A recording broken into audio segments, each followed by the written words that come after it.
Xo'sh, raqamli makon bugun hamma uchun birdek xavfsizmi? Oddiy rasmini chiqarib ijtimoiy tarmoqdagi bugun mana shu qizni rasmi slifi chiqadi. Qizga uylanishdan oldin yoki yigitga qiz berishdan oldin Hello Toshkentdan tekshirib ol degan. Urdimi sizni? Yo'q, urmadi, komment qoldirdizam.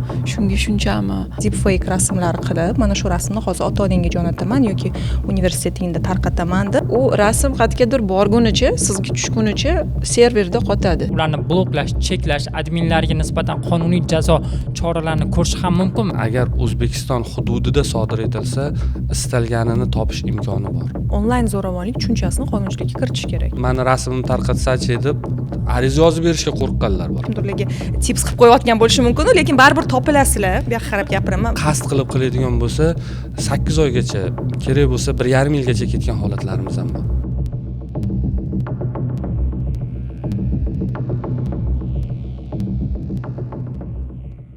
Xo'sh, raqamli makon bugun hamma uchun birdek xavfsizmi? Raqamli zo'ravonlikning ko'lami qanday? Kimlar qurbon bo'lmoqda? Eng muhimi, shaxs o'zini qanday qilib himoya qilishi mumkin? Bugun biz aynan raqamli zo'ravonlik haqida fikrlashamiz. Har yil 25-noyabr xotin-qizlarga nisbatan zo'ravonlikka barham berish xalqaro kunidan boshlab 10-dekabr inson huquqlari kuniga qadar dunyo bo'ylab gender asosidagi zo'ravonlikka qarshi 16 kunlik faollik global kampaniyasi o'tkaziladi. Mazkur tashabbus doirasida joriy yil Birlashgan Millatlar Tashkiloti tomonidan kompaniya xotin-qizlarga nisbatan raqamli zo'ravonlikka barham berish uchun birlashaylik mavzusida tashkil etishni belgilab berdi. Menimcha butun dunyoda raqamli zo'ravonlik holatlariga afsuski eng ko'p ayollar duch kelishmoqda va bunga qarshi sukut bilan emas, balki amaliy choralar bilan javob qaytarishning ayni vaqti keldi va bugun biz ham Fikr podkastining 10-yubiley sonida ayollarga nisbatan raqamli zo'ravonlik mavzusida ekspertlarimiz bilan birgalikda fikrlashamiz. Assalomu alaykum, xush kelibsizlar. Bugungi podkastimizda Kamola Aliyeva, Toshkent davlat yuridik universiteti o'qituvchisi va huquqshunos hamda Kamola Sobirova, raqamli texnologiyalar vaziri maslahatchisi, Behzod Mamatjonov, Ichki ishlar vazirligi kiberxavfsizlik markazi boshlig'i o'rinbosari.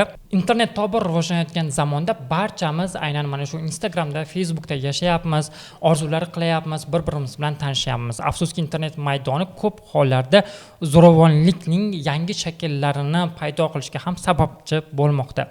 Va birinchi savolim shundan iboratki, aynan biz muhokama qiladigan mavzuyimiz raqamli zo'ravonlik deganda biz aynan nimani tushunishimiz kerak? Uning ko'rinishlari bugun qanday? To'g'ri aytdingiz, hozir texnologiyalar rivojlanib borar ekan. Albatta buni juda ham katta ijobiy jihatlari juda ham ko'p va shu bilan birga xavf-xatar ham bor.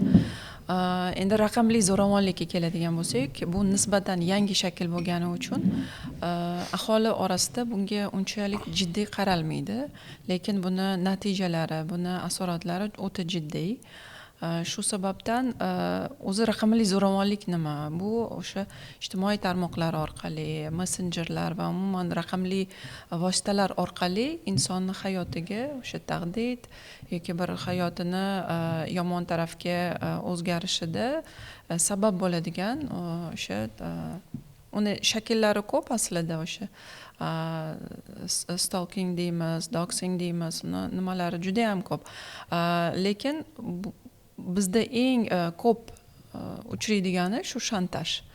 Ya'ni o'sha turli xil rasmlarni ruxsatsiz tarqalishi yoki rasmlarni turli xilda turli shaklga solib tarqalishi va mana shu shantaj deb o'ylayman biz.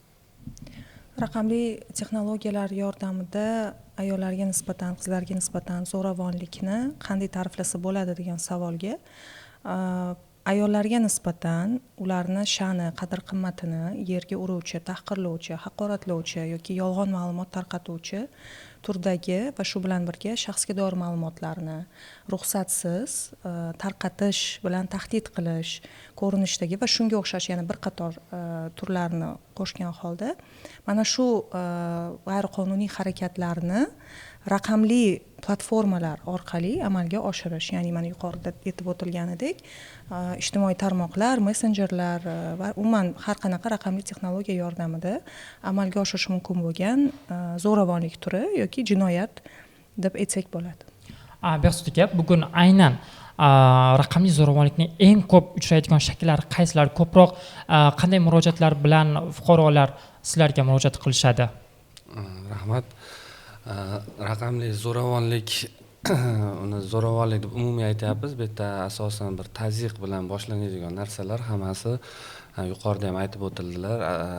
Asosiysi o'sha shantaj, ya'ni o'sha tovlamachilik deymiz. Uni qanaqadir rasmini yoki unda mavjud qanaqadir ma'lumotlarni ko'rsatish yoki namoyish etish bilan qo'rqitish yoki qanaqadir yana aytganda uyalish mumkin bo'lgan yoki o'sha sha'ni, qadr qimmatini tahqirlanishi mumkin bo'lgan fotosuratmi, videomi yoki u haqidagi qanaqadir postmi shu internet tarmog'ida joylab uni obro'sizlantirish yoki sharmanda qilish holatlari albatta ming afsuski kuzatilyapti. Buni aytib o'tish kerak. Bu yerda faqatgina ayollar emas, to'g'ri aytdingiz.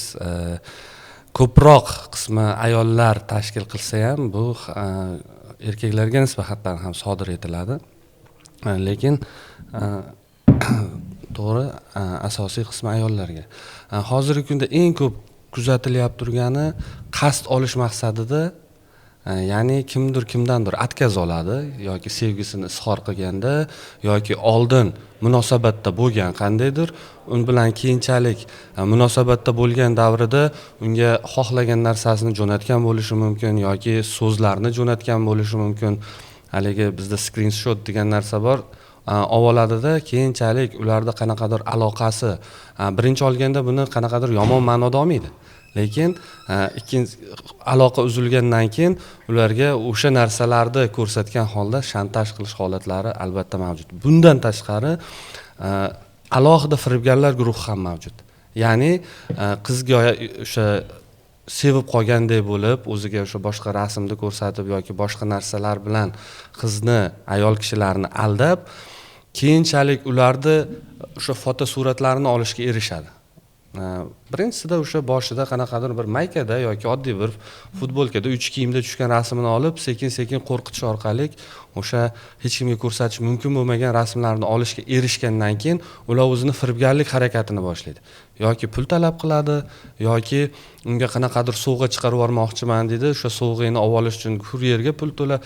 Ya'ni firibgarlik yo'lida ham bu tazyiqdan, zo'ravonlikdan foydalanishyapti.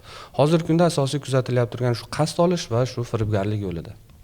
Aynan raqamli zo'ravonlik so'nggi yillarda avj oldi, lekin internet sekin-asta rivojlangan vaqtda boshlanishida negativ kommentariyalar bilan izohlandi. Undan keyin hate speech masalasi muhokamaga chiqdi. Mana endi sekin-sekin bu narsa zo'ravonlikka, ya'ni raqamli zo'ravonlikka aylanib boryapti.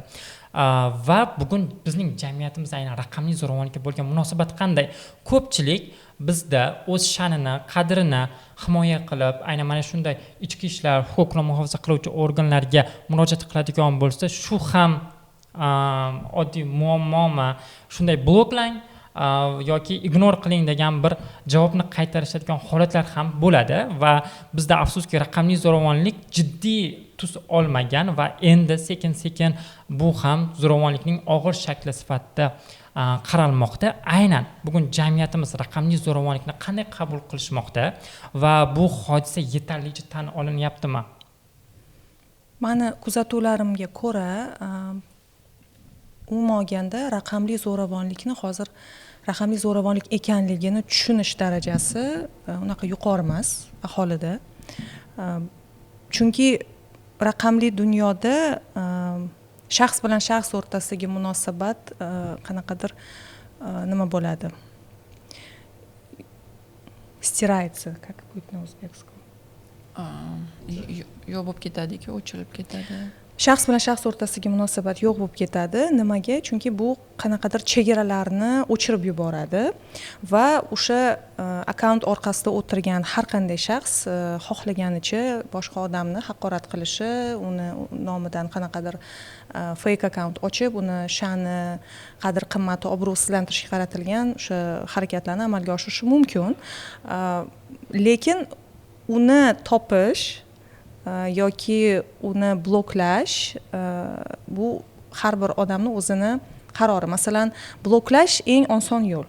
yoki o'sha platformani o'ziga shikoyat jo'natish, bu ham eng oson yo'l, lekin murojaat qilib uni ustidan ariza yozish bu ko'proq vaqt talab qiladigan, ko'proq sabr talab qiladigan jarayon, chunki uzoq davom etishi mumkin.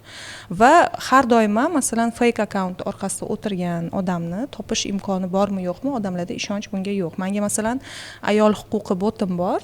Mana shu botga juda ham ko'p murojaatlar keladi va murojaatlarning ichida yuqorida Bekzod aka aytganlaridek, haqiqatdan ham o'sha nima qiz bola bilan yigit o'rtasida munosabat bo'lmaganu, lekin u yo'q degan javobni olgandan keyin uni rasmlarini, videolarini, ochiq dostupda bo'lgan rasm videolarini Photoshop qilib yoki mahol sun'iy intellekt chiqib ketdi, sun'iy intellekt yordamida deepfake rasmlar qilib, mana shu rasmni hozir ota-onangga jo'nataman yoki universitetingda tarqataman deb uni shantaj qilib, unga tahdid qilib, mana shu va shunda murojaatda qo'rqadiki, men murojaat qilsam ertaga yana o'zim sharmanda bo'lmaymanmi, yana o'zim aybdor bo'lib qolmaymanmi degan shunaqa qo'rquv bor ko'pincha qizlarda, ayollarda.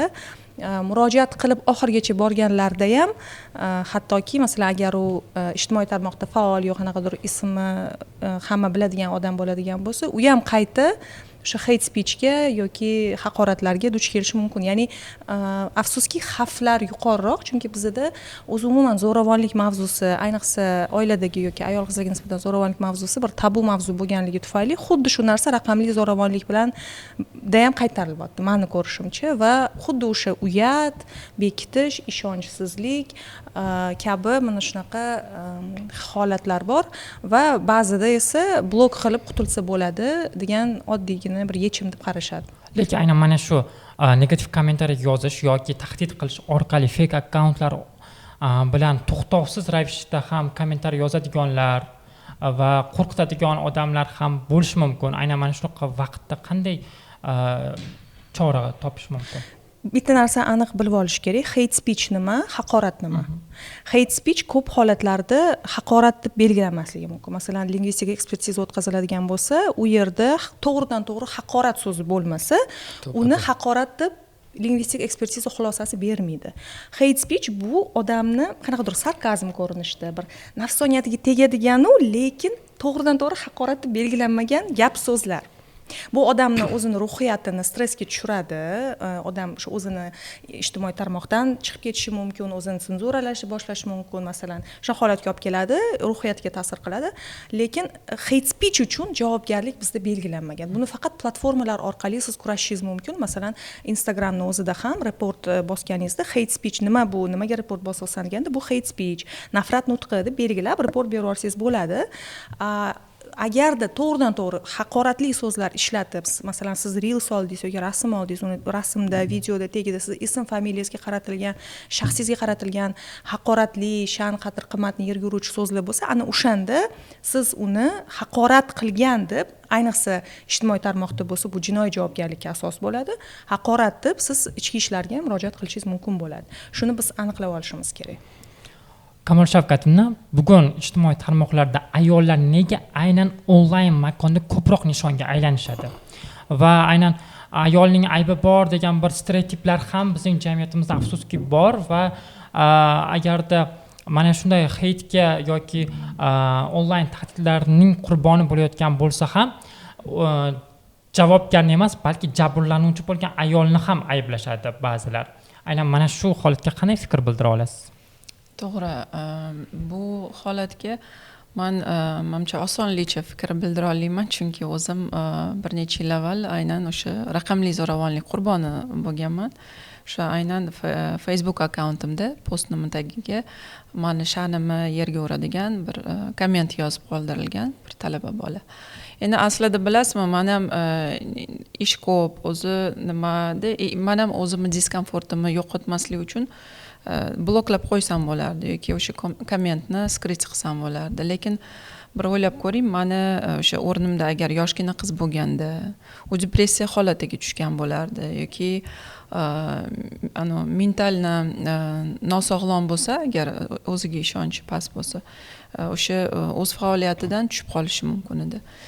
Lekin men mana shuni o'zimni jamiyatdan oldidagi burchim sifatida oxirigacha mani namunamda boshqa qizlar ham o'rgansin deb oxirigacha bordim. Sudga berib o'sha arizadan tortib sudga berdim. Lekin bilasizmi, mana boya ularga bergan savolingizga qaytadigan bo'lsak agar, shu jarayonda bir nechta muammolar bilan duch kelganman. Boya nutqim boshida o'sha raqamli zo'ravonlik nisbatan yangi shakl bo'lgani uchun menga ham profilaktika noziridan tortib o'sha jarayonda duch kelgan erkaklardan haligi nima deydi, hayron bo'lishdi-da. Urdimi sizni? Yo'q, urmadi, komment qoldir desam, shunga shunchami? Shunga beryapsizmi? To есть demoqchiman, hali o'sha mana tadbirlarda ham ko'p aytilyapti, bu yo'nalishda bir aniq qadamlar yoki bir aniq bitta yagona strategiya yo'q. Buni mezonlari yo'q. To есть bu yerda o'sha profilaktika noziri yoki men bilan ishlagan erkaklarni aybi deb aytisham noto'g'ri, chunki ular ham bilmaydi qanaqa ish qilish kerak, buni mezoni qanaqa, bu yangi bo'lgani uchun boshqacha qabul qilinadi. Shunga nimaga aynan ayollar bo'lganini sababi murosasizlik bo'lish kerak bu joyda. Chunki ayollar iymanadi, andisha qiladi. Masalan, чувство безнаказанности deydi-ku. Misol uchun tasavvur qiling, erkak biror narsa qo'ydida, erkaklarga erkak yozolmaydi-yu, chunki biladi hozir topib, biror narsa qilib qo'yadi yoki qo'rquv bo'ladi, ichida qanaqadir ichki qo'rquv bo'ladi. Lekin o'sha ayollarga kelganda qanaqadir bu yerdachi agar tahlil, bu yerda juda ham chuqur tahlil qiladigan mutaxassislarimiz ham kerak. Bu yerda psixologik jamiyatdagi muammolarga o'sha psixologik yondashuv. Nimaga aynan masalan o'sha komment yozgan, juda ham hate speech yozganni orqasida nima turibdi? U nimaga shunchalik ayollarga nisbatan nafrati kuchli? Nima sababdan? Mana shunaqa omillarni bilishimiz kerak. U mayli bittani aytdi deylik, ikkinchi nimaga komment yozdi deylik. Buni agar eng chuqur ildizini agar topmas ekanmiz, bu ildiz otib ketaveradi. O'sha mana keysimga ham qaytadigan bo'lsak, shu sudga borganimizda ham o'zi mana bular ham tasdiqlab berishlari mumkin. Hate speech yozadigan, o'zi odatda mana shunaqa ijtimoiy tarmoqda juda ham o'zini sherdek tutadiganlar kezi kelganda o'zi haligi o'ziga ishonchi juda ham past yoki bir narsadan xafa yoki qanaqadir psixologik muammosi bo'ladi-da. Yuzlashtirishganda unaqa qilib mendan iltimos qilib haligi men aytaman, ijtimoiy tarmoqda sherliging qani? O'sha nimang qani? Dovyurak eding, yozding desam, iltimos opajon kechiring, men ota-onam bor, u bu dedi. Endi boshqalarning ota-onasi nima emasmi? Ularning ham qarindoshlari bor. Demoqchiman, bu jarayonda agar sanab o'tadigan bo'lsak, kichkina muammolardan tortib o'sha katta tizimli ishlarni hali strategik nimada shaklga yo'l qo'yilmaganligini ko'rishimiz mumkin. Yoki o'sha boya aytganimdek, mana yaqinda bir tadbirda Tanzil Kamolovna ham aytdilar. Biz hozir hamma davlat idoralari bu haqida kuyunyapmiz, o'ylayapmiz, lekin o'sha Basnya Krylovada aytgandek, lebit, rak, shukadagi nima qilyapmiz, harakatlanyapmiz. Hamma o'z-o'zicha qilyapti, lekin samarasi ko'rinmayapti deb. O'shanga lekin meni nima quvontirgani, muammoni boricha aytilyapti. Ya'ni ham muammo bor, bu tan olish, lekin muammoga qanday choralar ko'ramiz, ya'ni qanday harakatlanamiz, shunga ham juda ham katta ahamiyat berilyapti. Shu. Yaxshi, aynan huquqiy jihatdan oladigan bo'lsak, aynan raqamli zo'ravonlik qurboni bo'lgan ayol yoki oddiy fuqaro murojaat qildi ichki ishlar yoki huquqni muhofaza qiluvchi organlarga, bu jarayon qanday rasmiylashtiriladi, jarayonlar qanday kechadi, dalillarni yig'ish, uni ekspertizadan o'tkazish va hamma narsa tasdiqlangandan so'ng aynan mana shu jabrlanuvchiga ma'naviy zarar undirilishi yoki barchasi sud tomonidan belgilandi, lekin fuqarolarning ogohligini oshirish uchun aynan javobgar va jabrlanuvchining qanday huquq va kafolatlari bor, aynan mana shu haqida ham ma'lumot bersin. Buni murojaat qilishda men doim aytaman, to'g'ri, qaysidir rayonda yoki o'sha yuqorida aytilgandek tushunmasdan qilgan bo'lishi mumkin, lekin bizga Ichki ishlar vazirligida bu kabi murojaatlar kelsa, qolgan ishlarimizni oldin ham bu gapni aytganman, to'xtatib bo'lsa ham bu murojaatga alohida qarashga harakat qilamiz. Faqat bir narsani tushunish kerakki, hammasi ham agar O'zbekiston hududida sodir etilsa, istalganini topish imkoni bor. O'sha raqamli dalillar, ya'ni bir xillar bilasizlar, o'sha aynan firibgarlar yoki aynan qasd qilib qilmoqchi bo'lganlar juda o'zini anonimligiga qattiq qaraydi. Ya'ni o'zini bildirmaslik uchun juda ko'p harakat qiladi. Bu oson ish emas. Men u kuni ham yig'ilishda aytdim, bunaqa holatlar ko'p. Bitta holatda o'rtacha o'sha odamni biz topib olishimizga o'sha 4-5 ta xodimni 6 oy, 7 oylar vaqt ketadi. Bitta. To'g'ri, tan olish kerak, 1 oyda, 10 kunda aniqlaydiganlarimiz ham bor. Lekin agar haqiqatdan qasd qilib qiladigan bo'lsa, 8 oygacha, kerak bo'lsa 1,5 yilgacha ketgan holatlarimiz ham bor. Buni ya'ni chet el davlatlar o'sha messenjerda ofislari bilan yoki ijtimoiy tarmoqlar ofislari bilan yozishmalar. Albatta, targ'ibot tadbirlarida bularda aytiladimi, nimaga aytilmaydi degan savol tug'iladi, tabiiyki. Hamma ham bu holatini ijtimoiy tarmoqqa chiqarilishini yoki mana shunaqa holat bo'ldi deb aytilishini hamma ham xohlamaydi. Fuqarolarga nomini o'zgartirib yozish qanaqadir ssenariylashtirilgan bir narsaga o'xshab qolishi mumkin-da. Real narsani ko'rsatmasangiz hozir hech kim e'tibor ham qaratmaydi. Aytsangiz bo'ladi, misol uchun shuni nomini o'zgartirib chiqarsalar bo'ladi-ku, shu holatda yo'q. Biz o'zini chiqarmasak, uni ta'sir bo'lmaydi. Lekin juda ko'plab o'sha keladigan qizlar boshqasi, endi juda ko'p deya olmayman, unaqa juda ko'payib ketmagan, o'zlarini bu holatni e'lon qilishni xohlashmaydi. Sir saqlashni. Andisha, yana aytdim-ku boya, shuni agar analitika qilsa, juda ko'p muammolarni olib chiqadi. Mana bular aytgan nimaga ahamiyat bering. Turmush o'rtog'i agar menga shunaqa yozdi desa, nimaga qo'yding rasmni deb cheklov qo'yadi.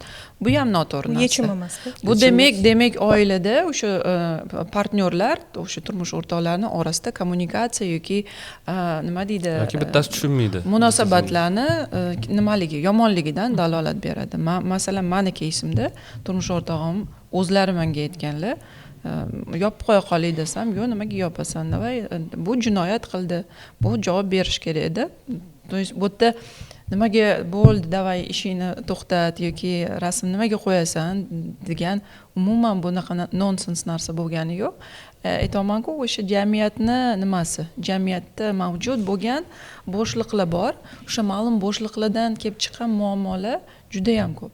Lekin bunga tizimli yondashmasa, buni bu yerda o'chiramiz, u yoqda o'chiramiz, lekin bu baribir tagidan yonib kelaveradi.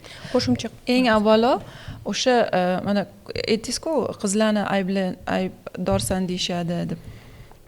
Hozir to'g'ri, juda ham ko'p tadbirlar, umuman kontentlar qizlarga qaratilyapti-da. Qizlarga rolevoy modellarni ko'paytiryapmiz. Qizlar qanaqa bo'lish kerak, qanaqa turmush qurish kerak, hattoki qanday yaxshi rafiqa bo'lish kerak degan ham bir g'alati podkastlar yoki bir kontentlar bor. Lekin o'g'il bolachi? O'g'il bolalar bilan kim shug'ullanadi? O'g'il bolalarga kim bormi shunaqa odam? Ey, bu jinoyat. Bu oddiygina komment emas. Mana shu kichkinagina izohning orqasidan katta tragediya bo'lishi mumkin. Katta fojiaga aylanishi mumkin deydigan otalar bormi yoki onalar bormi? Mana shunga katta ahamiyat berish kerak. Shunda targ'ibotni kuchaytirish kerak. Temizda tugamasdan sizni gapingiz bo'lib bir narsa aytib zo'r aniq suhbat bo'lyapti.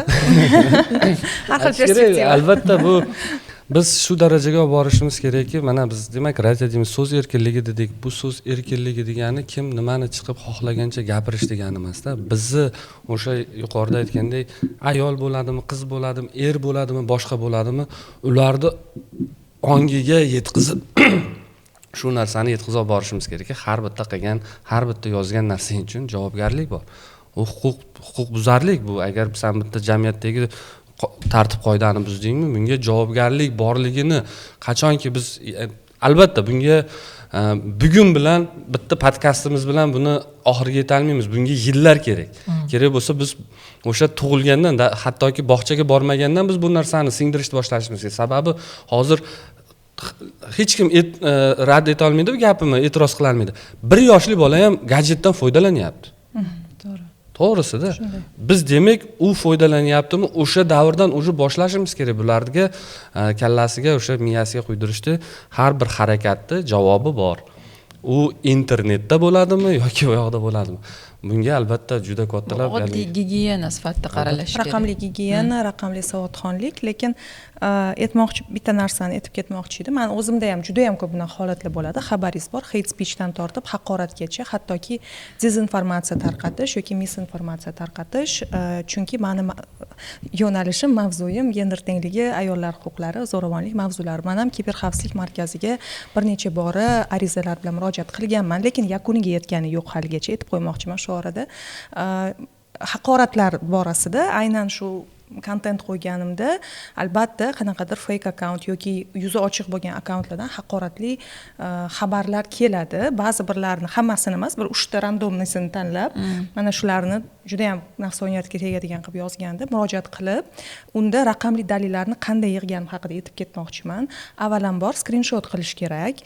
Undan tashqari o'sha akkaunt egasini o'zini stranitsasiga o'tib uni ham skrinshot qilish kerak, uni ссылкасini, stranitsasini ссылкасini saqlash kerak. O'zida keyin video screen degan narsa bor, ekranni yozib olish.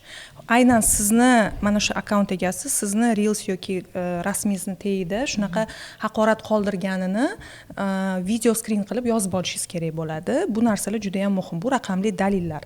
Ya'ni hozir mana dalil yig'ish, raqamli dalil yig'ish bu o'zgartishlar kiritilgan qonunchilikka. U yerda mana shularni o'z ichiga oladi. Foto, surat hammasi ichiga kirib ketadi. Endi murojaat qilgandan keyin qayerga murojaat qilinadigan savol bor. Hozir onlayn platforma bor, shart emas, qo'lda borib ariza yozish. Onlayn platforma murojaat.go.uz degan yangi oxirgi chiqqan platformalardan. U yerda masalan kiberxavfsizlikni, ichki ishlar kiberxavfsizlik markazini belgilab ham yozsa bo'ladi. U keyin o'sha kiritilgan ma'lumotlar asosida murojaatchini yashash joyiga tushadi. Ya'ni u yerda uchastka noziri chaqirish kerak qoida bo'yicha va uchastka noziri keyin yozgan arizangizda keltirgan barcha ma'lumotlar, ilovalarni berganingizdan keyin u asosida keyin tushuntirish xati oladi. Bu ham bitta jarayon. Siz unda to'liqroq tushuntirasiz nima vaziyat bo'lganini. Keyingi jarayon qanaqa qilinishini endi o'zimcha aytishim mumkin. O'zim bilan bo'lgan holatda lingvistik ekspertizaga jo'natish degan narsa bor. Barcha ma'lumotlar, demak, mana shu haqoratlarning har bittasi so'zlari lingvistik ekspertizadan o'tadi. Oldin AOK o'tkazardi, hozir bilmayman kim o'tkazadi. Ularning o'zining ekspertlari bo'ladi, chunki AOK yopildi.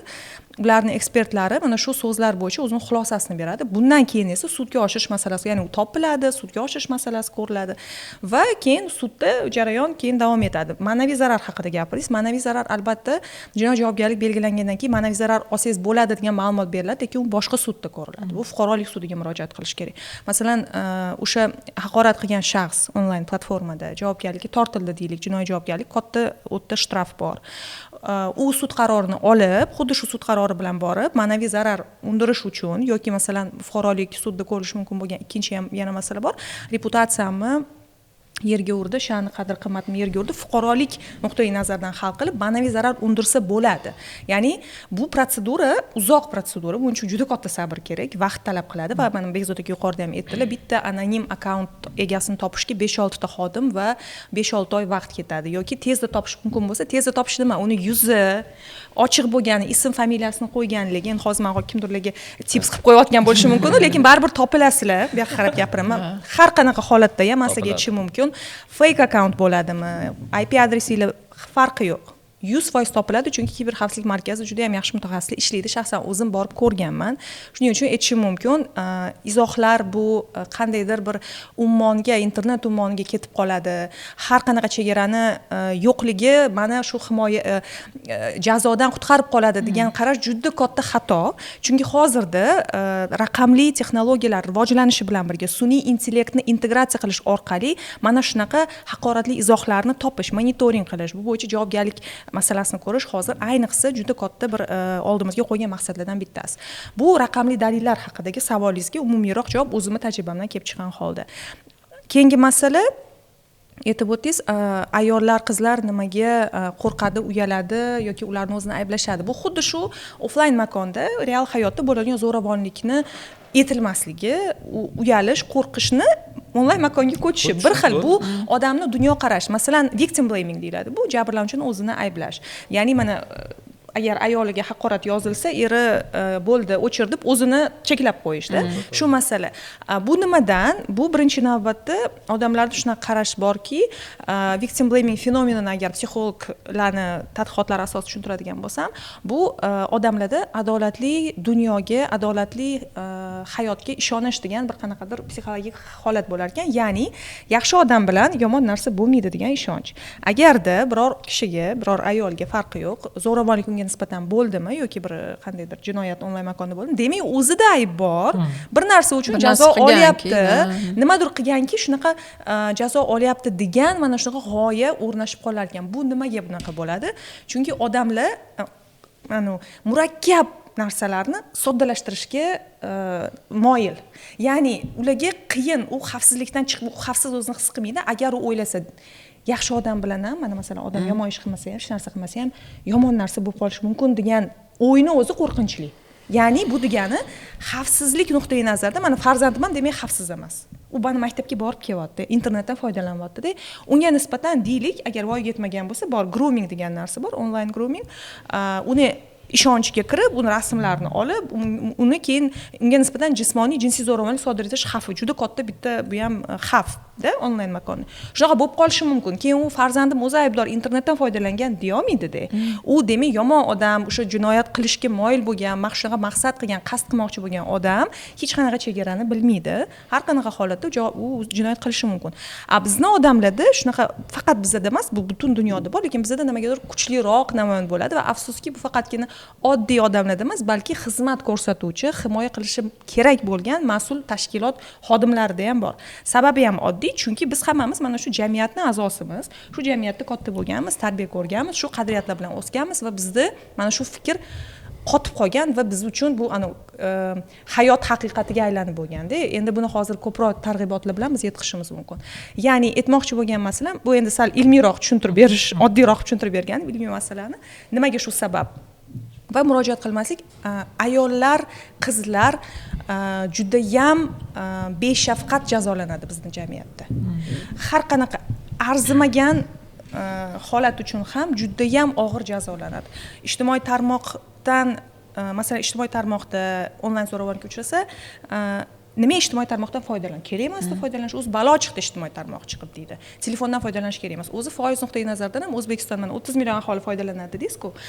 30%, bir 2 yil oldingi tadqiqot bo'yicha 30-40%ni ayollar faqat tashkil qilar ekan. Demak, hali 100%dan 50 ham emas ekan. Foydalanish nuqtai nazaridan ayollarda dostуп internetga kamroq ekan, chunki bu juda katta nazorat ostida. Uydagi turmush o'rtog'i, qaynona, qaynota, ota-ona tomonidan masalanda, bu endi himoya qilish uchun deydi, boshqa deydi, lekin biz hozir raqamlashtirish jarayonida, mana sun'iy intellekt jarayonida yashayapmiz-ku, to'g'rimi? Hamma narsa rivojlanib ketadi. Agar biz zo'ravonlikka uchramasligi uchun uni nima deydi, dostupini olib qo'yadigan bo'lsak, o'sha ayol qizlardan, bu ertaga qanaqa qilib jamiyatga kirishib ketadi, qanaqa qilib yaxshi mutaxassis bo'lib yetishadi. Bu savollarga hech kim bermayapti. Faqatgina o'ylashyaptiki, hozir biz bundoq olib qo'ysak bu narsani, bo'lmaydi hech narsa.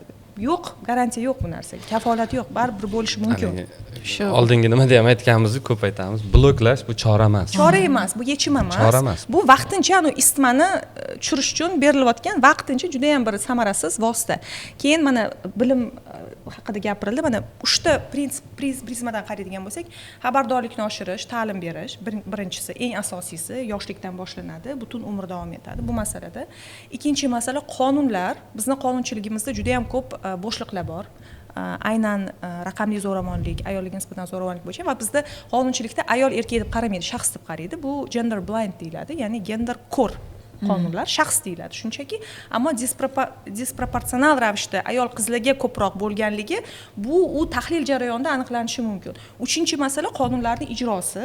va uni o'sha himoya mexanizmlarini borligi, protokollarni borligi, masalan standart operatsion proseduralarni borligi, har bir mas'ul organ zo'ravonlik bo'yicha murojaat bo'lganda agar u raqamli bo'ladigan bo'lsa qanday yo'llar bilan uni yechsa bo'ladi, nima qilsa bo'ladi degan masalani o'zi uchun yozib qo'yish. Kiber xavfsizlik tomonidan amalga oshirilgan ishlar juda ham muhim, hozirgi kunda ayniqsa juda ham muhim. Umuman bu markazning borligi o'zi juda yaxshi, lekin u yerda ham hattoki data yig'ilganda, ya'ni o'sha ma'lumotlar yig'ilganda ayol erkak deb emas, umumiy modda nuqtai nazardan men adashmasam agar shunaqa yig'iladi va ko'proq bu shaxsga doir ma'lumotlarni tarqatish orqali tovlamachilik qilish bilan bog'liq bo'lgan holatlar ko'pda, ya'ni pul undirish yoki jinsiy aloqaga majburlash yoki jinsiy zo'ravonlik qilish bu orqali mana shunaqa bog'lanib ketgan keyslar ham bor demoqchiman. Ammo yana aytganimdek, bizda dataga, ma'lumotlarga bizda dostуп kam bo'lganligi uchun biz butun boshli muammoni ko'lamini aniqlashimiz qiyin. Chunki nimaga ko'p gapirdim? Chunki tadqiqot o'tkazdim yaqinda. Bu tadqiqotni biz 10-dekabrda Ijtimoiy himoya agentligi UNFPA tashkiloti bilan birga taqdim qilamiz. Aynan ayollarga nisbatan raqamli zo'ravonlikni o'sha bo'yicha qonunchilik bizda qandayligini biz o'rgandik va xalqaro tajribani o'rgandik va takliflar berdik. Shu asosda mana shu xulosalarga keldik.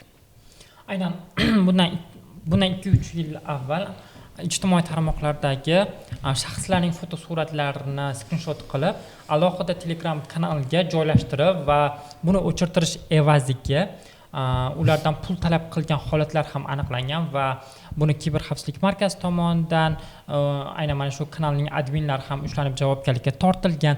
Lekin hozir ham aynan mana shu momentda ham mana shunday kanallar balki bordir. Aytaylik, qaysidir fuqaro meni rasmimni mana shunday qilib tarqatishibdi, mana shu kanalda mening ruxsatimsiz deb murojaat qilgandan keyingina murojaat ko'rib chiqiladi va ushbu kanalni adminlarga nisbatan javobgarlik belgilanadi. Lekin kiber xavfsizlik markazimi yoki qaysidir huquqni muhofaza qiluvchi organlar aynan mana shunday faoliyat bilan shug'ullanayotgan kanalni o'z-o'zidan ham topib, ularni bloklash, cheklash, adminlarga nisbatan qonuniy jazo choralarini ko'rish ham mumkinmi? Ya'ni qaysidir fuqaro qachonki jabr ko'rib va o'ziga yetarli ravishda kuch topib murojaat qilgunicha yoki kutish kerakmi? Albatta, bu to'g'ri aytdingiz. Shu bir paytlar shu challenge darajasiga chiqib ketdi shunaqa kanal, ayniqsa hali bir-biridan rang olib, shunaqa qilsam bo'lar ekan degan ma'noda kerak bo'lsa qishloqlarimizda, rayonlarimizda ham shunaqa gruppalar ochib tashlashdi, hattoki. Kanallarni nomini aytsa Hello bo'ladimi? Toshkent. Shu darajada bo'ldiki, Hello nomi bilan birinchi Hello Toshkent deb boshlangan bu. Bu bolalar bilan gaplashsangiz, bu boshqacha dunyoda yashaydigan bolalar. Hello Toshkent deb shu darajaga yetdiki, qizga uylanishdan oldin yoki yigitga qiz berishdan oldin Hello Toshkentdan tekshirib ol degan darajaga ko'ryapsiz, shu darajaga bordi. Bu kanalda 80 dan ortiq analoglari paydo bo'ldi respublikamiz bo'yicha. Biz shaxsan o'zim ishlaganman shu holat bo'yicha. Hammasini o'shalarni bloklab, o'sha qilganlarni jazolagandan keyin kim bunga aloqador bo'lgan bo'lsa, hammasini o'sha jazo muqarrarligi ta'minlangandan keyin ma'lum bir vaqt gap so'z chiqdi, qo'rqishdi, hatto bir kishini qilib. Albatta bu kanallarda hozir ba'zi bir kanallar bor, bizda alohida bo'limimiz bor, monitoring bilan faqat shug'ullanadi.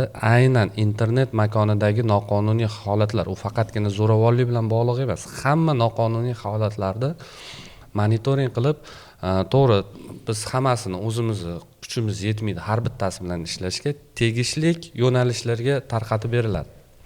Biz buni har kuni davom ettiramiz. Agar endi buni ochiq nima qilish emas, ya'ni har bitta noqonuniy holat bo'yicha biz ko'rdikmi, o'sha monitoring davomida aniqlandimi, bunga chora ko'rish chorasini ko'ramiz.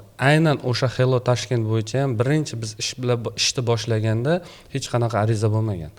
Biz qidirib yurib arizachilar topganmiz, borib. Senga shunaqa munosabat bo'libdi. Birinchi 38 ta odamni olib, o'shalarni shaxsini aniqlab, seni rasmingni chetdan chiqaribdi, nima bo'lgan? U ichida shunaqalari bo'lganki, ba'zi birlari qo'rqib yurgan hattoki kelishga. Borib biz borgandan keyin, yo'q, men yana meni rasmimni tarqatsachi deb ariza yozib berishga qo'rqqanlar bor hattoki. shu darajada bo'lgan. Albatta ichki ishlar tomonidan aynan bizni markazimiz tomonidan bu monitoring ishlari olib boriladi.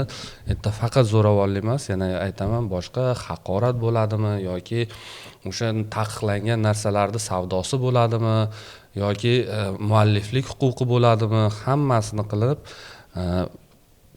tegishli qonunda belgilangan tartibda chora ko'rishga beriladi yoki o'sha bloklashga har kuni beramiz. Mana buni bloklash kerak, mana bu xatni bloklash kerak. Endi to'g'ri, bloklash bu yuqorida aytganimizdek vaqtincha chora, sababi buni biz bloklaganimiz bilan yoniga bitta tochka qo'yadi, xuddi shunaqa. Lekin biz bitta narsadan yutamiz bloklashda, aynan shu ijtimoiy tarmoqlardagi akkaunt yoki messenjerlarda o'sha kanallarini boshqasini bloklashda podpischikni yo'qotadi. Shuni hisobiga to u yana tiklanib olguncha bizda nimadir bo'lsa ham to'xtatib turish imkoni bo'ladi. Albatta bu bilan shug'ullanamiz. Adashmasam 2000 dan ortiq arizalar kelib tushgan edi o'sha paytda. Bu platforma shunaqa platformaga aylanganki, u yerda masalan o'sha shaxsni sir tutilishi kerak bo'lgan rasm videolari bo'lmasa ham shunchaki shunaqa reputatsiyaga ega bo'lganki, shunchaki pul evaziga biror bir qizni, ayolni sha'nini bitta rasm chiqarib, oddiy rasmini chiqarib ijtimoiy tarmoqdagi bugun mana shu qizni slifi chiqadi. Mana bu kanalga o'tinglar deganni o'zi yetgan. Ya'ni odamlarda shunaqa darajada ishonch olganki, shunaqa darajada va pul o'sha tovlamachilik moddasi ham u yerda qo'yilgan. 5-6 ta modda bo'yicha javobgarlik masalasi nima qilingan, 7-8 ta odamga bugun slifi chiqadi. Buni orqasidan o'z joniga qasd qilishga urinishlar bo'lgan. Bu o'sha replika kanallar orqali mana menga Samarqand, Buxorodagi bo'lgan ochilgan kanallar bo'yicha aytishgan edi. Qizlar o'zini nimadan tashagan, hatto bittasi o'zini joniga qasd qilganini ham aytishgan edi. Bu Nimalchi tomonidan ham yozilgan. Ya'ni juda ham katta salbiy oqibatlarga olib kelganda. Shuning uchun bu guruh topilganligi, bu yopilganligi, jinoiy javobgarlik tortilgan juda katta baxt. Bu yaxshi, ammo baribir ham ehtiyot bo'lish kerak. Ya'ni doim kim qanaqa shunaqa kanallarga duch keladigan bo'lsa, hatto o'sha platformalarga report qilish kerak bo'ladi. Keyin bu yerda men platformalarning mas'uliyatini ham qo'shib ketmoqchi edim. To'g'ri, ichki ishlar kiberxavfsizlik markazi o'sha bloklashi mumkin, javobgarlik topishi mumkin boshqa, lekin platformalar, masalan, Telegramda bo'ldimi bu narsa? Telegram bilan hamkorlik bo'lish kerak. Telegramni rahbarlari bilan hamkorlik bo'lish kerak. Mana shunaqa kanal bor. Telegram o'zida ham nima bossa bo'ladi, report bossa bo'ladi, lekin agar davlat bilan, o'sha hukumat bilan Telegram yoki boshqa platformalar o'rtasida hamkorlik bo'ladigan bo'lsa, bu masalada, masalan, ular murojaat bilan chiqib, iltimos mana shu kanalni blok qilinglar, chunki u yerda inson huquqlari buzilyapti deb ketadigan bo'lsa, mana shu hamkorlik orqasidan ham tezlashtirib, buni boshqacharoq bir qanaqa kompleksroq yechim bersa bo'ladi deb o'ylayman. Sun'iy intellekt masalasida, sun'iy intellekt hozir juda katta imkoniyat va juda katta xavfga aylangan. Chunki har doimgidek har qanaqa vositalarni yangi chiqayotganda biz inson huquqlarini yoki rivojlanish maqsadida yoki uni buzish maqsadida ishlatishimiz mumkin. Bu odamlarning o'zini ichki nimasiga bog'liq. Deepfake aynan eng ko'p tarqalayotgan hozirgi kunda sun'iy intellekt orqali, oldin Photoshop bo'lsa, hozir deepfake. Sun'iy intellekt orqali insonni yuzini, ovozini generatsiya qilib, uni o'sha sha'ni, qadr-qimmatni yerga uruvchi yoki u orqali o'sha firibgarlik ishlarini amalga oshirish, tovlamachilik qilish, shu kabi masalalar, shu kabi jinoyatlar qilinyapti. Masalan, bitta misol, Tanzila Narbayevani deepfake intervyulari tarqalib ketdi. Buni Kunuz olib chiqdi deepfake deb, to'g'rimi? Ya'ni mashhur siyosatchilar, ayollar, mashhur tadbirkorlar, Zafar Hashimov masalan, aytishmasam, Alisher Usmanov chiqdi. Davlat rahbari, ular bilan bog'liq bo'lgan ham shunaqa deepfake'lar bo'ldi. Lekin dunyo bo'yicha biz o'rganganimizda tendensiya ketyaptiki, yana bu yerda ham deepfake'ni qurboni bo'layotgan ayollar, bloger, influencer, ko'proq ijtimoiy tarmoqda kontenti bo'lgan, yuz rasmlari bo'lganlarni ovozini, yuzini o'sha uyatsiz rasmlar orqali tarqatib reputatsiyasini nima qilish yoki undan pul undirish maqsadida foydalanish bor. Buning uchun ham yana aytaman, mana bizda sun'iy intellekt bo'yicha strategiya qabul qilingan, lekin agar konstitusionalist sifatida gapiradigan bo'lsam, davlat bo'yniga mas'uliyat olgan, majburiyat olgan inson huquqlarini ta'minlash. Inson huquqlarini ta'minlash hamma nimada bo'lishi kerak. Faqatgina real hayotda emas, balki raqamli hayotda ham. Raqamli huquqlar degan narsa bor. Mana shu raqamli huquqlarni ta'minlash uchun bizda qonunchiligimiz orqada qolib ketmasligi kerak.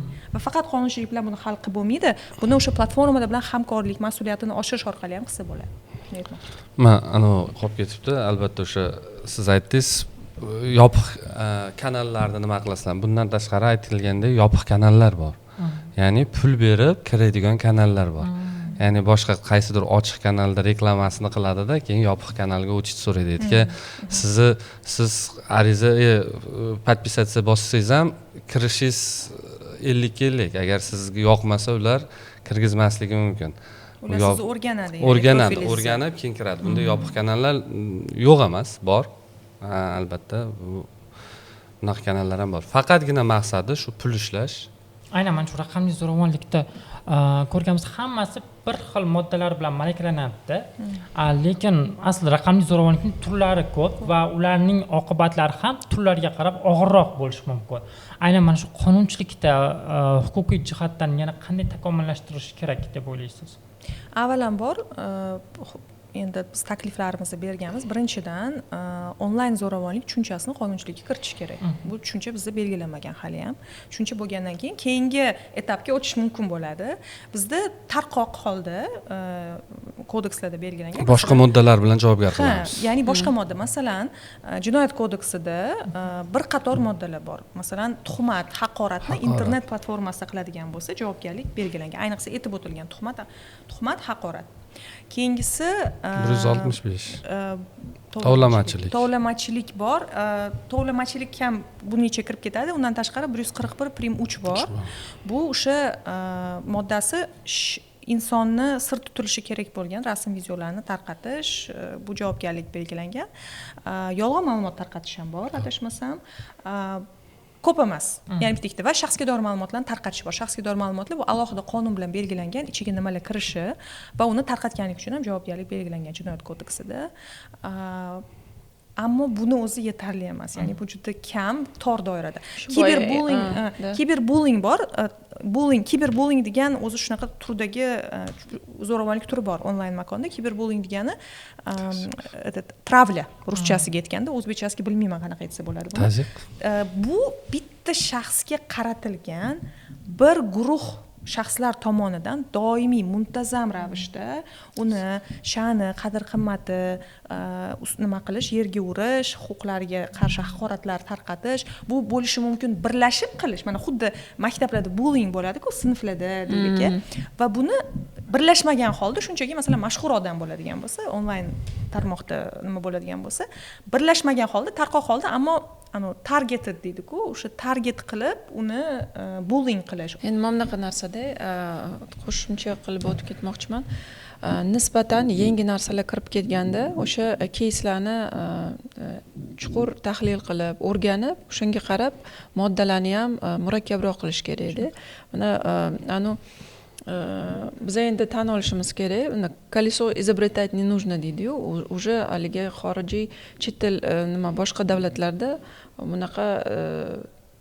bunaqa yo'ldan уже o'tib bo'lgan davlatlar bor. Misol uchun Koreyada, Janubiy Koreyada o'sha nimani jinoiy javobgarlikni juda ham qattiq qo'llashgan 10 yil berishadi o'sha raqamli zo'ravonlikka. Yoki masalan Yaponiyada bitta wrestler ayol o'zini joniga qasd qilgan, shunaqa imенно raqamli zo'ravonlikka qaysidir Twitter nimada bullying bo'lgani sababli o'zini xonasida o'sha o'ligi topilgan. Ya'ni demoqchiman, bitta juda ham shov-shuvli keyslarni orqasidan bir narsa bo'lishi shart emas-da. Mana o'zi chet el tajribasini olib ham biz hali juda ham haligi ildiz otib ketmaguncha biz bunga ahamiyat berishimiz kerak. Mana bular to'g'ri aytyaptilar. Qonunchilikda o'sha birinchi aniq mezonlarni bilib olish kerak. Uni o'sha katta komissiya tuzibmi yo bir juda ham katta komanda ishlash kerak-da. Mana o'z bir necha yil oldin esinglarda bo'lsa, pedofiliya bizda nima bo'lmagandi. O'sha bitta qiz keysidan keyin, o'sha o'limidan keyin qonunchilikda nimalar chora-tadbirlar ko'rildi. Mana shunaqa keyslar, bu jarayon ham normal holat. Bu har bitta davlat o'tib keladigan jarayon, lekin hozirdan bunga agar jiddiyligini o'sha messajlarda mana bular haqiqatda boya aytdingiz, bilasizmi, nimaga zo'ravonlik ildiz otib ketyapti? Chunki odamlar bizda yetuk mutaxassislar borligini bilmaydi.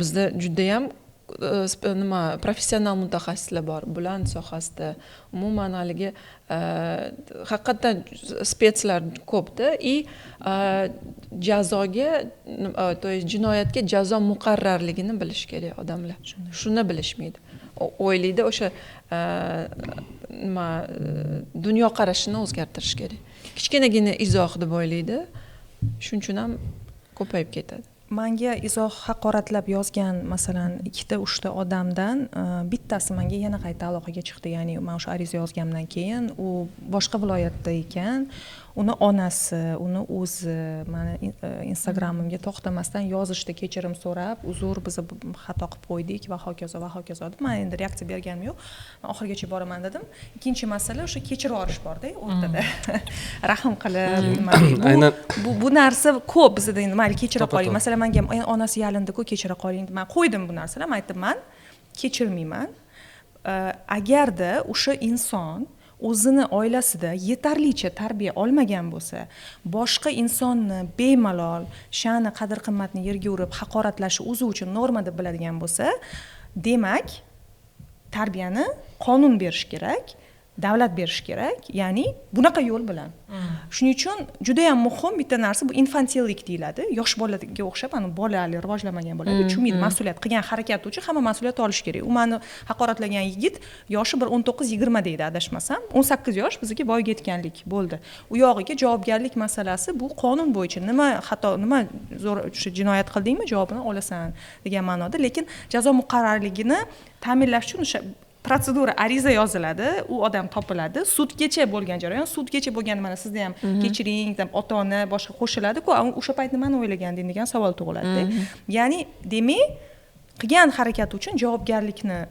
ko'rsa mana olsa biz buni ko'rsatsak siz o'shanda esimda televideniyada ham bu narsa chiqqan edi ya'ni real keyslar mana haqorat qilgan odam topildi javobgarlikka tortildi javobini mana oldi degan masala va jazo ham og'irroq bo'lishi kerak va jazo ham endi jazoni ham ko'rib chiqish kerakdir sal bu yerda muammoli joylari bor buni ham keyin aytib o'taman jazo bo'lishi kerak jazo muqarrar bo'lishi kerak va mana shu muqarrarligi eng asosiysi bu yerda muqarrar bo'lishi kerak va buni aholiga ko'rsatish kerak ko'pincha jarima to'lab qutulishadi-da mandan ham o'shanda sudya so'raganda nima jazo istaysiz deganda men ataylab aytganman bu bolani o'sha universitetida katta tadbir qilib именно shu bolani keysini razbor qilaylik deganman nimaga deyishganda chunki buni nimasida namunasida boshqalarga signal borsin shuni men talab qilganman va haqiqatda shunaqa tadbir o'tkazib uni olib chiqib mana shunaqa narsa bo'ldi deb keyin ularga nima bo'lgan lekin buni masshtabni qilish kerakda boya bular aytdilar-ku tarbiyani agar hammani ham tafakkuri bir xil darajada bo'la olmaydi keyin eng muhimi o'sha chora tadbirlarda ham mana vertikal kommunikatsiya bor и gorizontal kommunikatsiya gorizontal kommunikatsiyada hamma narsa zo'r ketsa ham masalan misol qilib aytganda o'sha nimani qarorni qabul qilayotganlar umuman jamoat faollari bilan birgalikda qaysidir nimaga o'zgarish kiritayotganda hamma ideyani biladi g'oya nimaligini biladi masalani tushunadi chuqur tushunadi bu yerda muammo yo'q g'oya zo'r qarorlar ham juda ham zo'r lekin pastga tushganda o'sha vertikal kommunikatsiyada eng quyi tizimdagi odam ham o'sha nimani ijro mexanizmini yurg'izib yuboradigan o'sha quyi tizimdagi odamlar bilan kommunikatsiya bo'lishi kerak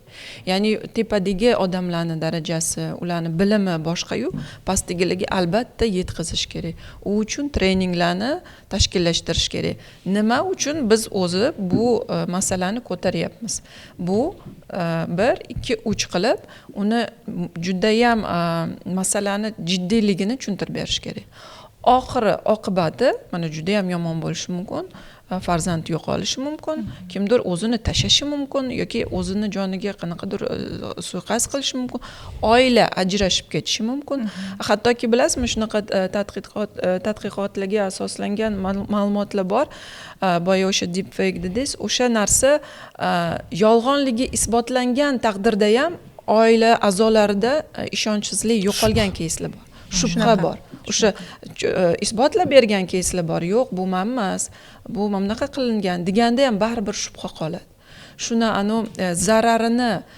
masshtabni baholash. o'ylab baholab analitika qilib ijro mexanizmini albatta monitoring qilish kerak. Bitta narsa qilindimi monitoring, qani qilingan ishlar qaysi darajada qattiq qotdi-yu, qattiq nima qildi. Bizda bilasiz, viloyatlar kesimida ham ishlarni olib borish kerak. Viloyatlarni har bitta viloyatni o'zini nimasi bor, spesifikasi borda. Ya'ni demoqchiman, har bitta viloyat kesimida monitoringni qilib, u monitoring sistemani hali mukammal ishlab chiqarsa, menimcha bu keyinchalik juda ham yaxshi ishlab ketiladigan bir katta jamoaviy ish bo'lishi kerak. Aynan raqamli zo'ravonlik masalasida erkaklar va o'g'il bolalar ayollarga ko'proq jabr ko'rsatishga sababchi bo'lishyapti deyilgan keyslar ham aytildi va aynan mana shu sizlar mana shu jarayonlarni o'rganganingizdan keyin aynan mana shu javobgarlarga qanday bir maslahatlar berasizlar, qanday tushuntirishlar olib boriladi? Internetdagi har bir narsaga ham ishonish kerak emas. Eng katta narsa bu asosan akalarga, ota-onalarga tegishli narsa. Oldin bir narsa internetda paydo bo'ldimi, uni sababini o'rganish kerak. Qayerdan kelib chiqdi, nima u, rostmi, yolg'onmi?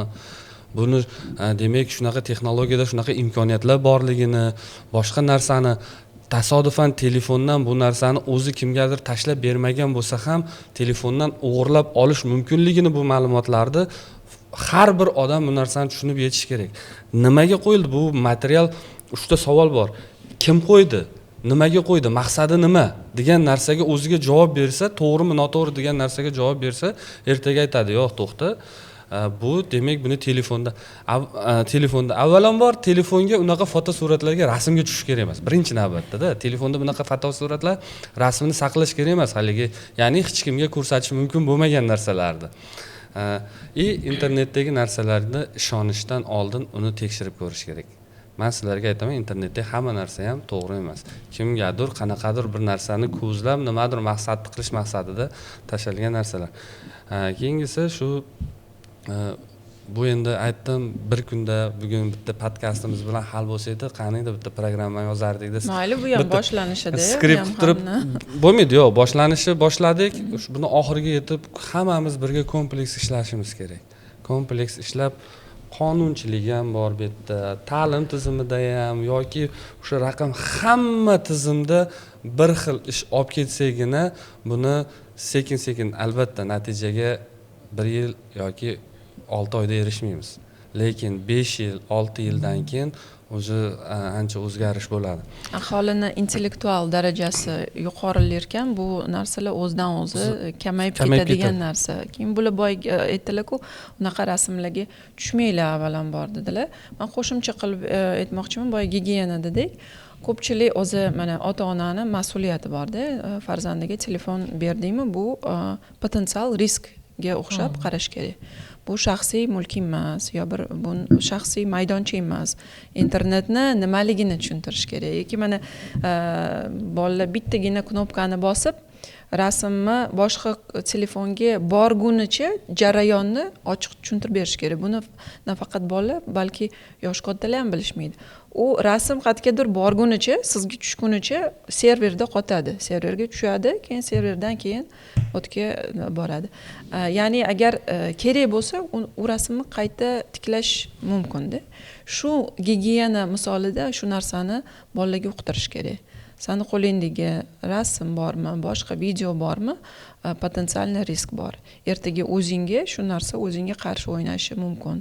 Hozir san bo'lishayotgan narsa internetni xotirasi juda ham kuchli. Internetda qolib ketadi. Mana shunaqa narsalarga bola toki balog'at yoshiga yetgunicha tushuntirib berish kerak. Keyin eng avvalo shu bahonada ota-onalarga murojaat qilmoqchiman. Mana o'tgan kuni tadbirda bo'ldik. Bir psixolog akamiz juda ham bir achinarli eshitgan bo'lsangiz, 13 yoshli qiz o'sha o'zi yaxshi ko'rib yurgan yigitiga nima qilgan, gaplashgan, xullas rasm jo'natgan. U bola ham keyin rasmini palonchi qilaman, shantaj qila boshlagan. Haligi qiz ota-onasidan qo'rqqanidan aytmagan. Anoreksiya kasal bo'lib, vitrankalar toshib ketgan ekanda. Shu o'rinda bitta katta ota-onalarga iltimos, farzand tarbiyasi bu juda ham muhim narsa. Farzandni tarbiyasiga katta ahamiyat berish kerak va farzandlar bilan mana farzand tarbiyasida ma'lum bir yosh bo'ladi. O'sha bola 5 yoshgacha poshsho deydi boshqa, lekin o'spirin payti eng nozik payt. O'shanda man seni do'stingman. Menga har qanaqa narsani menga gapirasan, biz birgalikda hal qilamiz deb do'stona munosabat bo'lish kerak. Haligi bechora nafaqat qiz bolalar, o'g'il bolalarda ham bor. O'g'il bolalar ham juda ham ko'p zo'ravonlikka uchraydi. Buni ortidan kasal bo'ladi yoki boshqa jamoatchilik hayotidan, jamiyatning hayotidan tushib qolishi mumkin. Juda ham katta zararda psixologik. Shunda ota-onalar agar birga bo'lsa, haligi bizda bir yana nima bor, mani sharmanda qiladi yoki odamlar nima deydi. Bu farzanding-ku. Sen unga eng yaqin inson sifatida unga reaksiya qilishing kerak. Shunda agar farzand bilan ota-ona o'rtasida ishonch juda ham baland darajada bo'lsa, bunaqa narsalar bo'lmaydi. Darrov aytadi, menga shunaqa bo'ldi, xato qildim. Xato qilish hammaga nima deydi? Hamma xato qiladi. Ayniqsa bolalar xato qilish haqqi bor. Shunda ota-onalar sergak bo'lib turish kerak. Agar kimga qanaqadir shunaqa tazyiq bo'layotib turgan bo'lsa yo bo'layotib turgan bo'lsa, qo'rqmanglar. Buni qo'rqmasdan kelib murojaat qilish kerak. Yana bir bu narsani ko'p aytganmiz. Sizlarda agar kerak bo'lsa, shaxslarning to'liq sir saqlanadi. O'sha tergov jarayoni ham kerak bo'lsa, ota-onalaring bilishi kerak bo'lmasa, ota-onasi ham bilmaydi.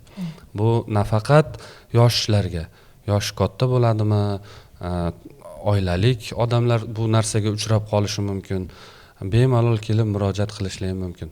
Biz doim tayyormiz. Men oldingi bo'lgan podkastlarda ham telefon raqam, agar ishonch telefonlarga yoki ariza yozishga uyalsa, to'g'ri kelib yoki o'zimning shaxsiy telefonimga ham telefon qilishlari mumkin.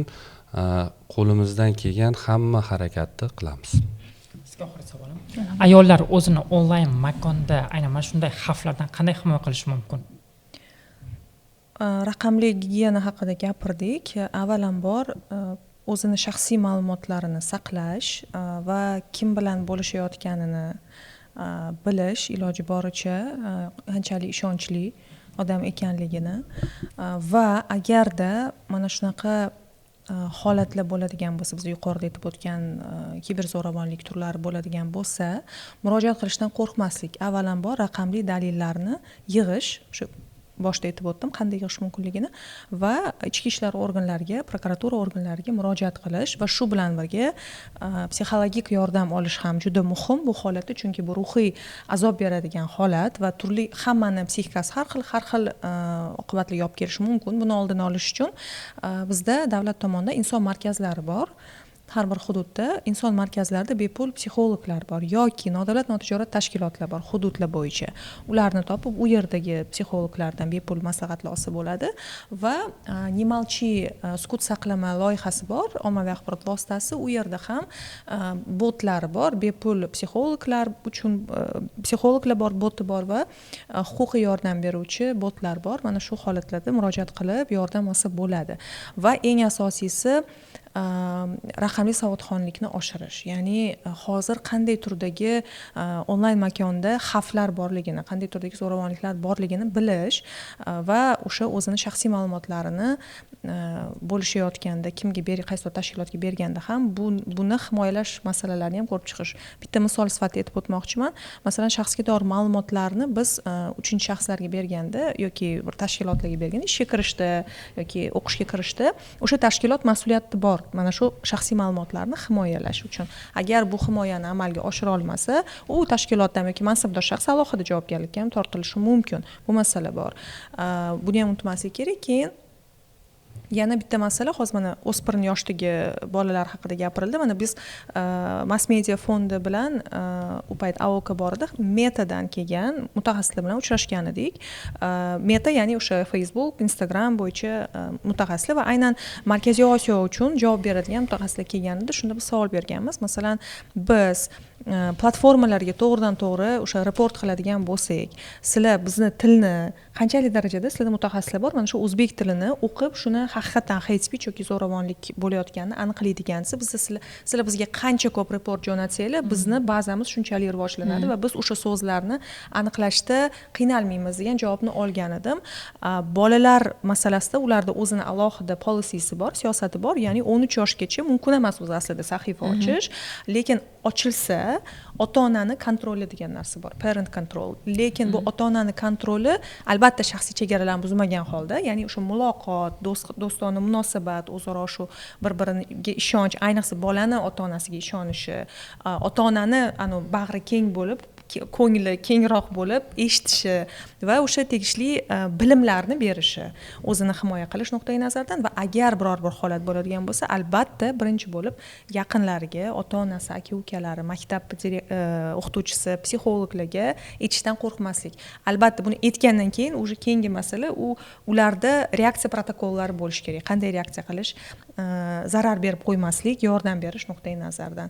Umumiyroq gapirdim, ham ayollar, qizlar ham bu holatga tushadi, bolalar umuman olganda tushadi. Shu masalaga e'tibor berish kerak deb o'ylayman. Ko'proq ko'rsatish kerak. Mana siz olib chiqdingiz, zo'r temani tanladingiz, lekin televideniyada ham ko'proq nima qilish kerak? Kontent ko'paytirish kerak. Multik, animatsiya qilib ko'rsatish kerak. Nimaga bu muhim? Internet bu shaxsiy maydoncha emas. Bunda bunaqa bo'ladi deb kontentni ko'paytirishga kerak. Keyin boya aytganimdek, o'sha keyslarni agar to'g'ri ko'pchilik nimada ish ko'pligidan haligi ijtimoiy tarmoqqa yoki ommaviy axborot vositalariga chiqarishni unchalik ehtiyoj baland deb bilishmaydi, lekin agar mana shunaqa keyslar mana bor edi, biz ishladik, tutildi, chora ko'rildi, jinoyat jazosini olyapti degan mesajlar agar ommaviy axborot vositalarida ko'proq chiqib tursa, signal boradi aholini ma'lum qatlamlariga, o'sha nimalarga potensial jinoyatni amalga oshirmoqchi bo'lganlar uchun signal boradi. Demak bu tabu, demak bu nima, jinoyat, bu mumkin emas ekan deydi. O'sha boya aytdim-ku, hamma odamlarni tafakkuri bir xil darajada emas, tarbiyani ham berish nimasi bir xil emas. O'shanga tarbiya bera olmagan yoki ma'lumotni yetkaza olmagan ota-onalarning farzandlari uchun bu katta signal bo'ladi. Katta rahmat. Bugungi podkastimiz orqali aynan raqamli zo'ravonlik mavzusida juda ham ko'p fikrlarni bildirdik va bizning maqsadimiz internet makoni, xoh u ayol kishi bo'lsin, xoh erkak kishi bo'lsin, xoh yosh o'spirin bo'lsin, muhimi erkin va xavfsiz makonga aylanishiga erishishdir. Katta rahmat. Rahmat. Rahmat.